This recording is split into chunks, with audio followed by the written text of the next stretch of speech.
Go to the Dominion building in Vancouver, the retired colonel said to me at my mother's graveside. Ask for the Beaulieu account. They'll know. The rain was soft that afternoon. Not the heavy kind that drives people indoors, but the quiet West Coast kind that settles on your shoulders like it belongs there. Pacific rain. It moved through the rows of headstones at the National Military Cemetery in Ottawa like it had permission. The maple trees along the path were bare, their branches dark and still. There were only a handful of people left. The chaplain had already closed his book. 2 soldiers had folded the flag with practiced hands and placed it gently in mine. My mother had been buried with full military honors, which surprised me because I didn't know she had earned them. My mother was a retired master corporal in the Canadian Forces. She served with the Princess Patricia's Canadian Light Infantry before I was born, deployed twice to Bosnia in the 90s. She never spoke about it, not once. She came home, settled in a small bungalow in Barhaven on the outskirts of Ottawa, and lived the quietest life I have ever seen. She worked part-time at a veterinary clinic. She kept a small garden. She drank her tea at exactly 6 every morning. Earl Grey, 1 sugar, milk last. She read the Ottawa Citizen front to back, and never watched the news on television. Growing up, I thought she was ordinary. Other kids talked about their parents' careers, their ambitions, their promotions. My mother clipped coupons and returned library books on time. She drove a 15-year-old Subaru Forester and changed the oil herself. When my friends asked what my mom did, I said she worked at a vet clinic. That was the whole answer. When she passed, it was sudden. An aneurysm in her sleep. The neighbor across the street, Mrs. Chen, noticed the porch light still on at noon and knocked. When no one answered, she called me at work. I was sitting at my desk at the insurance brokerage in Canada, staring at a spreadsheet, and then my phone rang and my life split in half. She had no visible wealth, no investment portfolio that I knew of, no second property. Her will was 2 pages long, handwritten, filed with a lawyer on Bank Street. The house went to me. A small TFSA went to my brother, Mark. Everything else was ordinary. Mark called that evening. I hadn't even finished choosing a casket. So that's it, he said. She really didn't have anything. There was something in his voice. Not sadness. Inventory. She lived simply, I said. Yeah, Mark replied. Simple is one word for it. Mark lived in Hamilton, worked in construction when he could find it. He had a habit of starting things and not finishing them. A food truck, a landscaping company, an online course he paid for and never opened. Mom had helped him more than once, quietly, without lectures. She would e-transfer him money and never mention it again. After the burial, as people began walking back toward the parking lot, the colonel approached me. He was tall, early 70s, silver hair cut short, wearing a dark overcoat with no medals visible. I didn't know his rank until he introduced himself. Colonel Alderman, he said. I served with your mother a long time ago. That stopped me. My mother had never mentioned serving alongside anyone who reached that rank. He looked at the headstone for a moment, then turned back to me. Go to the Dominion building in Vancouver, he said.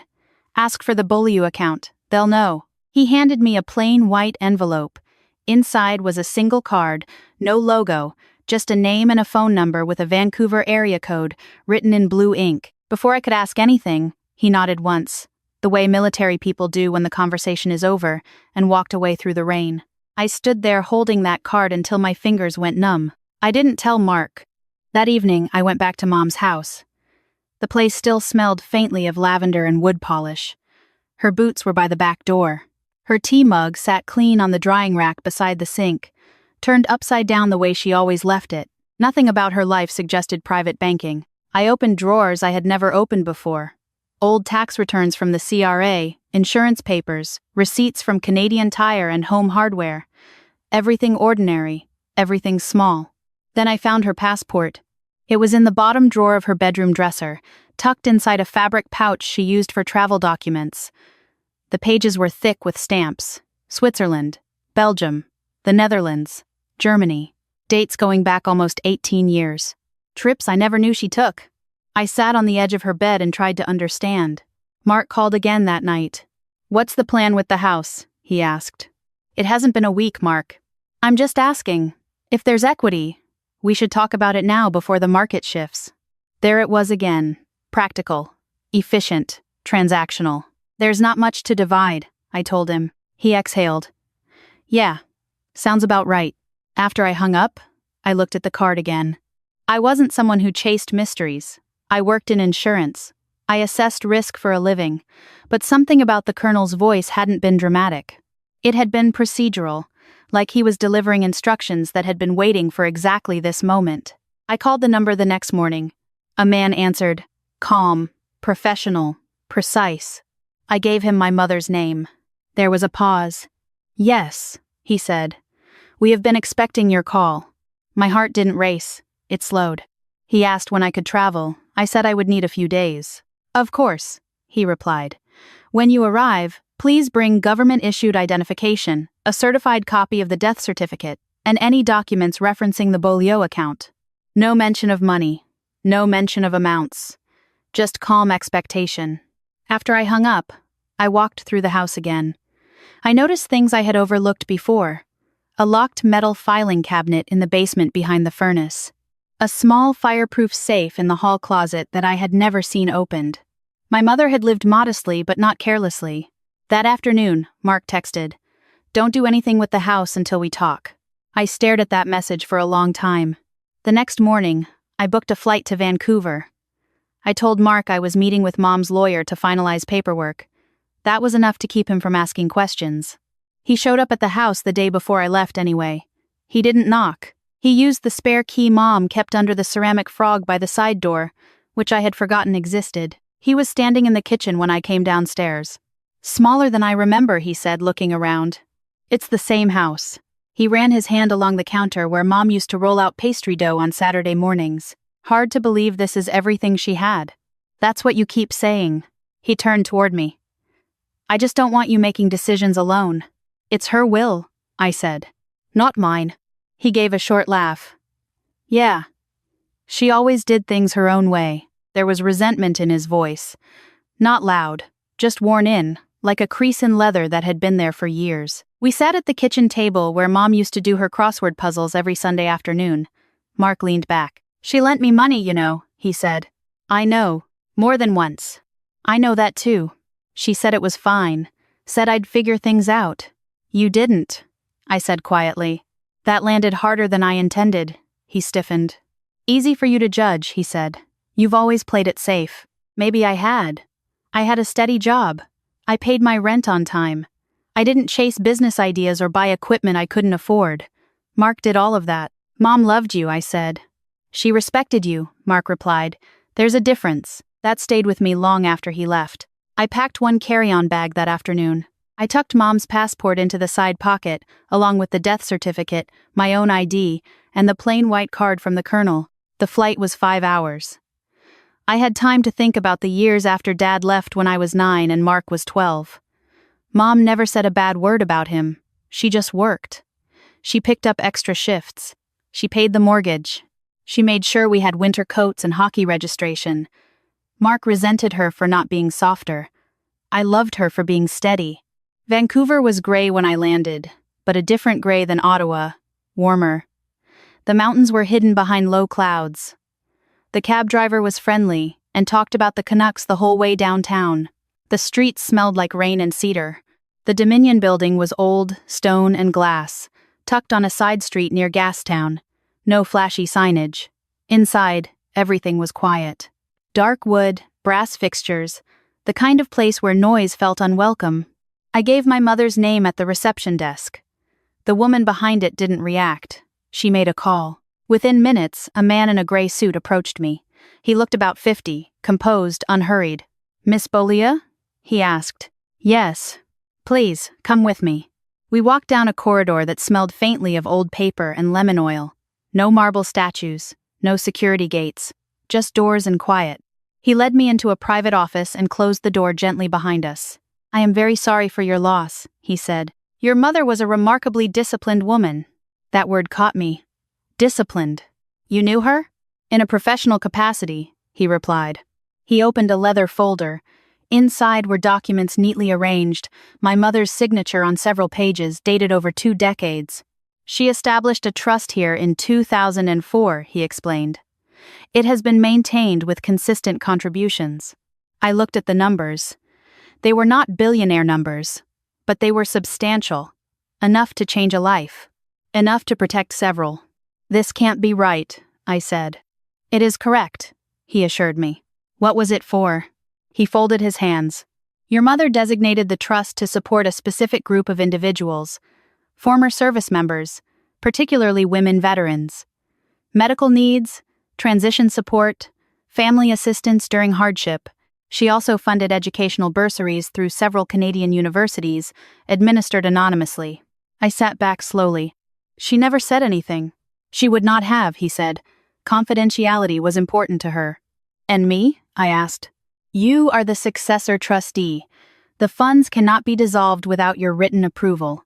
She structured it so that you would assume oversight upon her passing. The room felt smaller. Are there other beneficiaries? Several, he said. Most are unaware of the source of their support.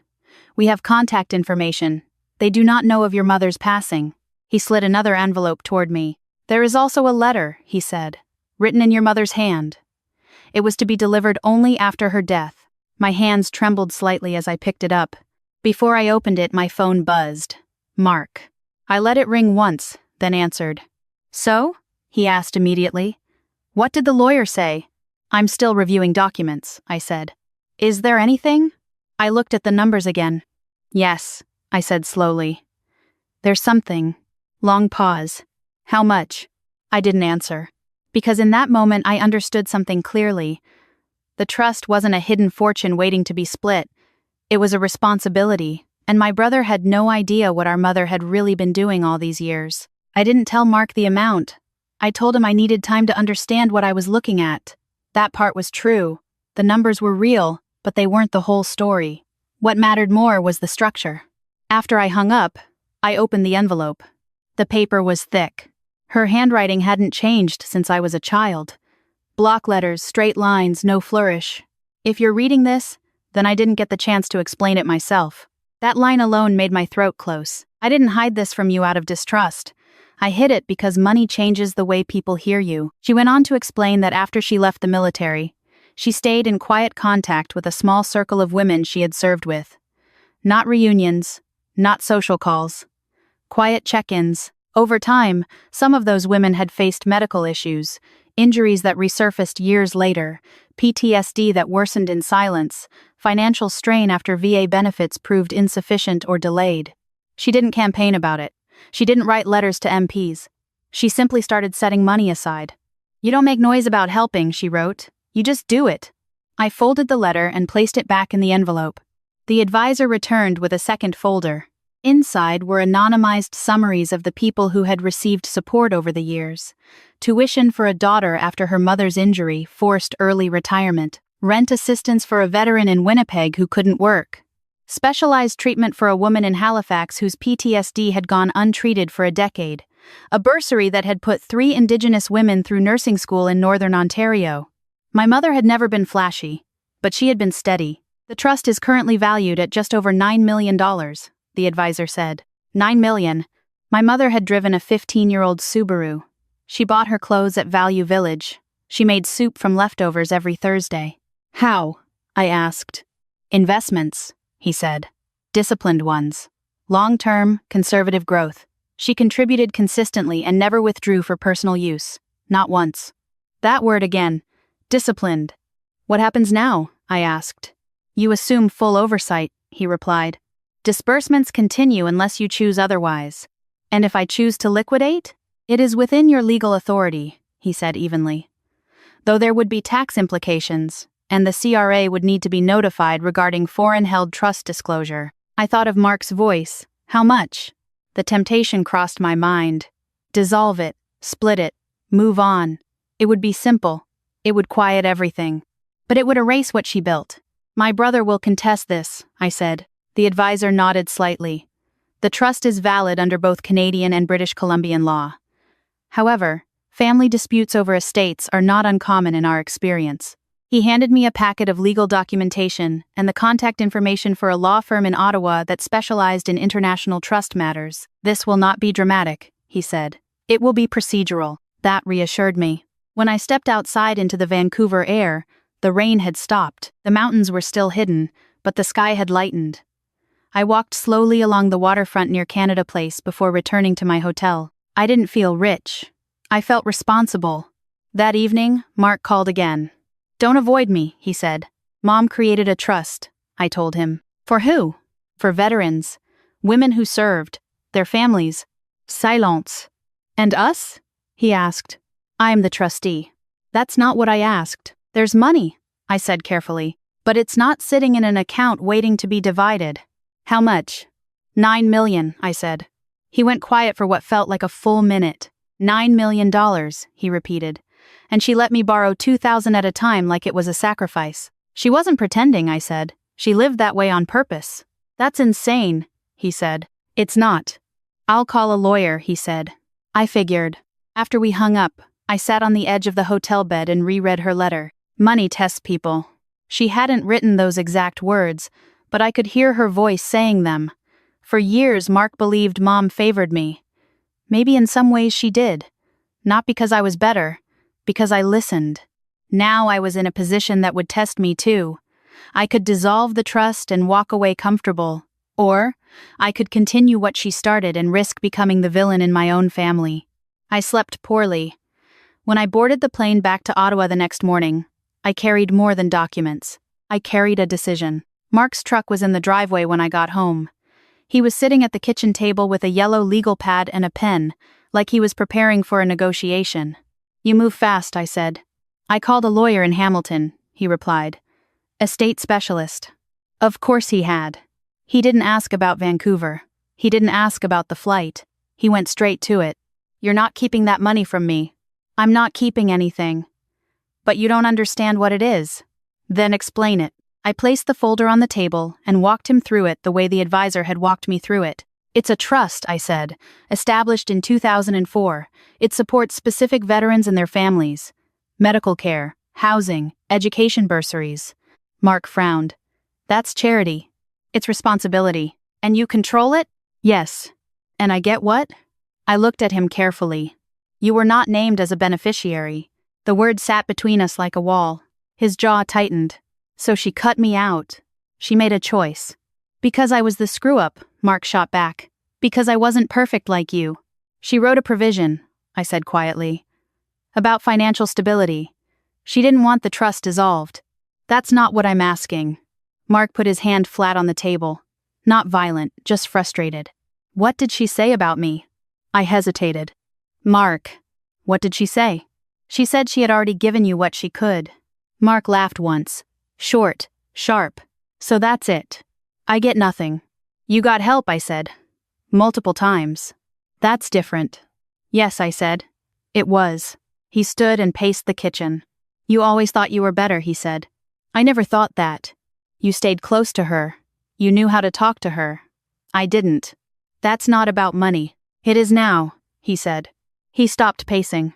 "My lawyer says trusts can be challenged. Especially if assets weren't properly disclosed in the will." They were disclosed. The existence of the trust was referenced. The contents weren't itemized. That's standard under Canadian trust law. "You sound like you've already rehearsed this." "I've prepared for responsibility," I said. Mark's eyes narrowed. "So what, you're going to sit there and run her secret foundation while I'm behind on my mortgage?" I didn't answer that. "Then what?" he pressed. "There was a secondary clause in the trust. If I chose, I could allocate a defined percentage annually for direct family stabilization, provided it was structured, documented, and conditional." Mom had thought of everything. She hadn't cut Mark off. She had set boundaries. "I can create a structured support plan," I said carefully. "Debt counseling through a certified program. Financial oversight. Controlled distributions tied to accountability." Mark stared at me like I had slapped him. "You want to manage me?" "I want to protect what Mom built." "You think I'll agree to that?" "No," I said honestly. "I think you'll fight it. And you're fine with that?" "No, but I'm not dissolving the trust." The room went quiet. Outside, a car passed slowly on the street, its tires hissing on wet pavement. Mark picked up his jacket. "You're choosing strangers over your own brother," he said. "I'm choosing what Mom intended." He looked at me for a long moment. There was anger, but underneath it, something older. Hurt. The kind that doesn't shout because it has been there too long. "You always wanted her approval," he said. No, I answered. I wanted her trust. Mark left without slamming the door. That night, I sat alone at the kitchen table and reread the trust documents. Mom hadn't written them in emotional language. Everything was measured, structured, calm. She had known this moment would come. She had known money would test us. The next morning, I received a formal letter from Mark's lawyer. A request for full disclosure of the trust, citing potential undue influence and lack of transparency. It had begun. I hired a lawyer in Ottawa named Catherine Morin, gray-haired, ex-military, calm voice. She reviewed everything carefully. "This is solid," she said. "Your mother was thorough." "She expected this," I replied. Catherine nodded. "Families don't break apart because of money," she said. "Money just shows what was already cracked." I thought about that for days. Mark wasn't evil. He wasn't greedy in a simple way. He was resentful. And resentment mixed with $9 million is a dangerous thing. I drove back to Mom's house that evening and stood in the living room where there had never been medals on the wall, no framed certificates, no photographs of her in uniform. She had lived quietly. Now her quiet life was making noise. And I was the one who had to decide how loud it would get. Mark filed within 3 weeks a formal petition in the Ontario Superior Court of Justice, challenging the validity of the trust and questioning whether Mom had properly disclosed her foreign-held assets. Undue influence, lack of transparency, failure to provide equitable distribution to heirs. Legal language turns family into categories. Catherine called me the morning the papers arrived. "This is standard," she said. "He's testing the structure. Will it hold? If what you showed me is complete, it will hold." The first hearing was procedural. A plain courtroom in Ottawa, fluorescent lights, beige carpet, no cameras, no spectators. Just a judge, 2 lawyers, a clerk, and a handful of strangers waiting for their own cases. Mark sat at the opposite table. He didn't look at me. He looked tired. His lawyer argued that the trust had been structured to unfairly limit Mark's access to what should have been equally distributed estate assets under Ontario succession law. Catherine responded evenly. The trust predates any relevant claim by 2 decades. It was legally established, properly funded, and referenced in the deceased's will. There is no evidence of undue influence. The judge requested additional documentation and scheduled a second hearing. Outside the courtroom, Mark finally spoke. "You could end this today," he said. "How?" "Split it." "It's not mine to split. It's $9 million, he said. "Nobody would care." "That's not true," I replied. "Mom would care." He shook his head. "You're turning her into something she wasn't." "No," I said. "I'm finding out who she was." The second hearing brought Swiss bank certifications, investment records, statements of disbursement to beneficiaries. Everything clean. Everything consistent. Catherine handled it patiently. On the third appearance, something unexpected happened. Colonel Alderman walked into the courtroom. He didn't announce himself. He sat quietly in the gallery until Catherine called him as a witness. He testified calmly. "I served with Corporal Beaulieu in Bosnia," he said. "She was among the most disciplined soldiers I have encountered in 40 years of service. I was aware of her intention to establish long-term support for fellow veterans. She consulted me once, early on, about the logistics. After that, she handled everything herself." Mark's lawyer tried to suggest the colonel had influenced my mother's decisions. The colonel didn't raise his voice. "No one influenced Claire Beaulieu," he said. "If anything, she influenced the rest of us." There was a shift in the courtroom after that. Not dramatic, just a settling. Authority, when it's steady, carries weight. The judge recessed briefly. When she returned, her ruling was measured. The trust is valid. It predates the alleged conflict. There is no evidence of undue influence. The petition is dismissed. No gavel slam. No applause. Just dismissed. Outside the courthouse, Mark stood beside his truck, staring at the pavement. "You really weren't going to bend," he said. "No. You'd rather let me lose in public." "I didn't make you file, Mark." He looked up at me. The anger was thinner. "She never trusted me," he said quietly. "That's not what this was." "Feels like it." I didn't argue, because in some ways he was right. Mom had trusted me with oversight. That didn't mean she loved Mark less, but trust and love are not always given in equal portions. "I'm not your enemy," I said. Mark gave a tired half-smile. "Feels like you are." He drove off before I could respond. That night, I returned to Mom's house and opened the safe in the hallway closet. I had found the combination weeks earlier in one of her notebooks, written in pencil on the inside back cover. Inside were 3 things. A folded Canadian flag from a ceremony I had never been told about. A photograph of Mom with 4 other women, none in uniform, standing in front of a low stone building I didn't recognize, and a small note in her handwriting. Steady carries. That was all. Mark had lost the case publicly. But more than that, he had lost the belief that Mom's quiet life meant small. The trust remained. The beneficiaries would continue receiving support, and I now had full authority to shape how it would move forward. Winning didn't feel the way I expected. It didn't feel like victory. It felt like responsibility confirmed. And responsibility isn't loud. It's steady. For a week after the ruling, Mark didn't call. No texts. No emails. I continued working with the Vancouver office to ensure the next round of disbursements went out on schedule. Medical payments, tuition bursaries, housing assistance. Life moved forward the way it always does. But something kept returning to me. One line from Mom's letter. You don't make noise about helping. You just do it. Mark wasn't a named beneficiary. But he wasn't excluded from compassion either. I drove to Hamilton on a Thursday afternoon. His townhouse looked the same. Grass a bit too long. A recycling bin tipped over by the side door. His truck was in the driveway. He opened the door slowly. Figured you'd come, he said. Can I come in? He stepped aside. The place smelled like coffee and something fried. Bills were stacked on the kitchen counter. I didn't comment. We sat at his small dining table. I'm not here to argue, I said. Then why? Because this isn't about winning. He gave a faint, skeptical look. Felt like it was. I'm not dissolving the trust, I said. That's final, I figured. But Mom built in a provision for family. Structured, controlled, accountable. Mark leaned back. What does that mean for me? It means I can allocate funds annually if you agree to financial counseling and a structured repayment plan. A certified advisor, paid for by the trust. Debt cleared over 5 years, not 1. A capped annual distribution tied to progress. His jaw tightened. You want to supervise me. I want to stop the cycle. I'm not a kid. No, I said. You're my brother. The room went quiet. I went through Mom's records, I continued. She paid off your credit cards 3 times, covered your truck loan once, helped with the deposit on this place. Mark looked away. She never made me feel bad about it, he said. I'm not trying to either.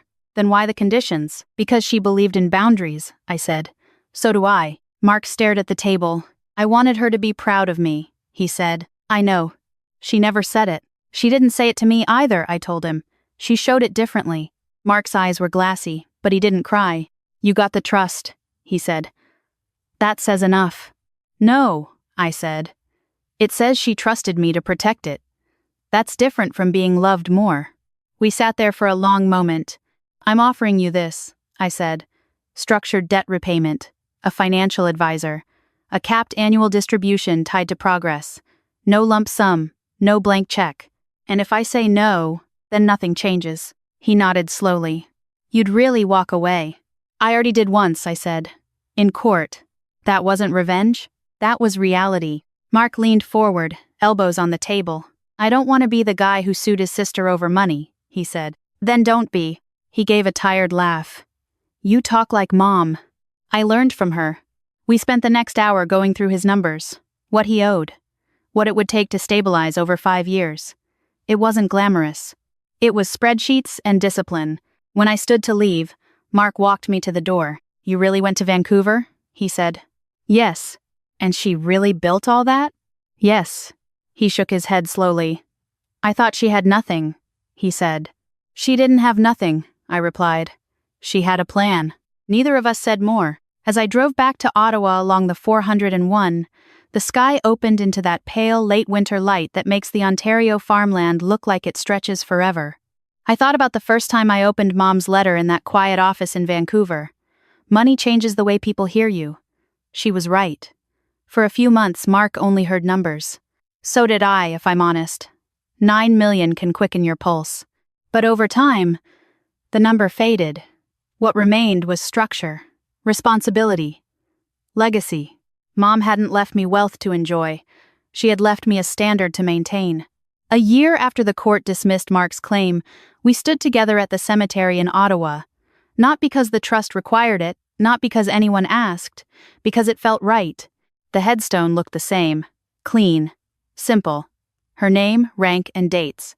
No extra inscription. Mom never liked decoration. Mark had changed in 12 months. Not dramatically. Not in some movie transformation. He had completed his first year of financial counseling, paid down most of his credit cards, sold the ATV he didn't use, closed the line of credit that had been open since his 20s. He hadn't become perfect. He had become steady. The trust continued exactly as Mom designed it. Medical payments went out quarterly. 2 daughters of former servicewomen started university that fall, one at Dalhousie, one at the University of Alberta. A veteran in Thunder Bay kept her apartment because her rent was quietly covered. A woman in Fredericton received funding for a PTSD treatment program that the province wouldn't cover. No press releases, no foundation galas, just steady. Mark glanced at the headstone. I used to think she was holding out on us, he said. She was holding something, I replied. Just not what we thought. He nodded. Do you ever wish you'd just split it? No. He looked at me carefully. Even when I sued you? Especially then. That earned a small smile. We stood there a while longer. The rain was soft again. Pacific rain in Ottawa, I thought, and almost smiled. Some things carry further than you expect. Before we left, Mark cleared his throat. I was wrong, he said. About her, about you. I know, I answered. He didn't say more. He didn't need to. On the drive home, I thought about the way Mom used to sit at this same kitchen table with her crossword puzzle on Sunday afternoons. She never asked for help. She never filled in a square she wasn't sure about. She just worked at it, quietly, until it was done. That's what she had built. Not a fortune. A framework. Something that would keep working long after the people who started it were gone. There were nights over the past year when I felt overwhelmed. The paperwork, the oversight, the careful decisions about who qualified and how much to release. But every time I was tempted to simplify it, to sell the investments, reduce the complexity, turn it into something easier, I thought about the way she lived. No medals on the wall, no stories, just steady. Mark meets with his advisor once a month now. He sends me updates voluntarily, not because I ask, because he chooses to. We still disagree sometimes. We still have history, but we no longer have resentment sitting at the center of the table. The trust will continue long after I'm gone. It's structured that way. The Vancouver office has succession protocols, legal safeguards, layers of review. Mom thought in decades, not months. I didn't understand that when I was younger. I used to think success had to be loud. Bigger apartments, faster promotions, recognition. Now I see it differently. Steady carries. If you've ever sat at a kitchen table after a funeral and wondered what someone really left behind, you know what I mean. It's rarely just money. It's patterns. It's discipline. It's the example you choose to follow or reject. My mother was a retired master corporal. No medals on the wall, no stories. She lived quiet. Died the same way. But she didn't leave quietly. She left instructions. And she trusted me to follow them. If this story made you think about someone in your own life, someone who lived steady instead of loud, take a moment today to honor that. Call them if you can. Forgive them if you need to. Learn from them while there's still time. And if you believe that strength doesn't have to shout to matter, I hope you'll stay with this channel. Share your thoughts below. Tell me what steady has meant in your life. Because sometimes the greatest legacy isn't what you inherit. It's what you choose to carry forward.